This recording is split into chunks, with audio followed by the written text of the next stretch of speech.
अरे डरावने कहानी के शौकीनों, आज मेरे पास एक ऐसी रोंगटे खड़ी कर देने वाली दास्तां है जो आपको अपनी सीट से बांधे रखेगी। ये कहानी है भूत बंगले की। तो चलिए शुरू करते हैं। एक छोटे से सुनसान कस्बे में एक पुराना खस्ता हाल बंगला था।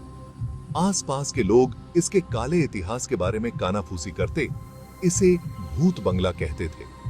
किंवदंती थी कि इस बंगले पर भूतों का साया है। इसके पुराने रहवासियों की आत्माएं यहां भटकती हैं।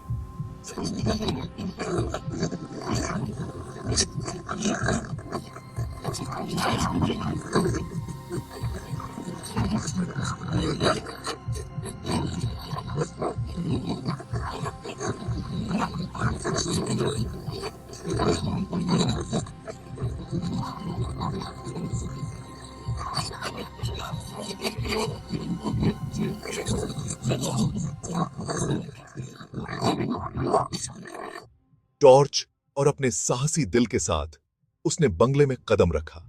हवा में एक डरावनी खामोशी छाई हुई थी। जैसे ही वो धूल भरी गलियारों से गुजर रहा था, दीवारों पर परछाइयां नाचने लगी। अचानक राज को एक फुसफुसाहट सुनाई दी। उसकी टॉर्च टिमटिमाई और उसे गलियारे के अंत में एक आकृति दिखाई दी। वो एक औरत थी, पुराने जमाने के कपड़े पहने, उसकी आंखें खाली और डरावनी। वो उतनी ही तेजी से गायब हो गई जितनी तेजी से आई थी। राज का दिल तेजी से धड़कने लगा। उसने आगे खोजबीन की। भव्य भोजन कक्ष में उसे एक डायरी मिली। डायरी के पन्नों ने उस परिवार के पागलपन में उतरने की कहानी बताई। एक काली ताकत ने उन्हें पागल बना दिया था जिसे उन्होंने बुलाया था।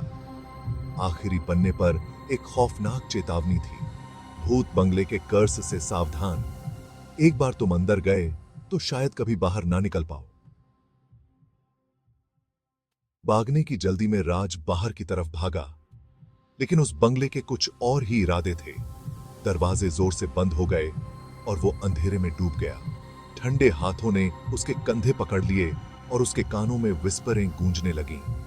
राज को एहसास हुआ कि वो अकेला नहीं था।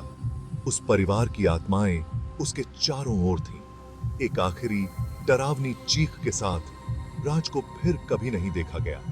भूत बंगले ने एक और शिकार ले लिया और इस तरह ये किंवदंती जिंदा है। अगर हिम्मत है तो अंदर आओ, लेकिन याद रखना, शायद तुम कभी वापस ना निकल पाओ। देखने के लिए शुक्रिया डरावने कहानी के शौकीनों। अगर आपको ये खौफनाक दास्तां पसंद आई हो तो लाइक, शेयर और सब्सक्राइब करना ना भूलें, और भी रोंगटे खड़ी कर देने वाली कहानियों के लिए। अगली बार तक सुरक्षित रहें और अनजान से सावधान रहें।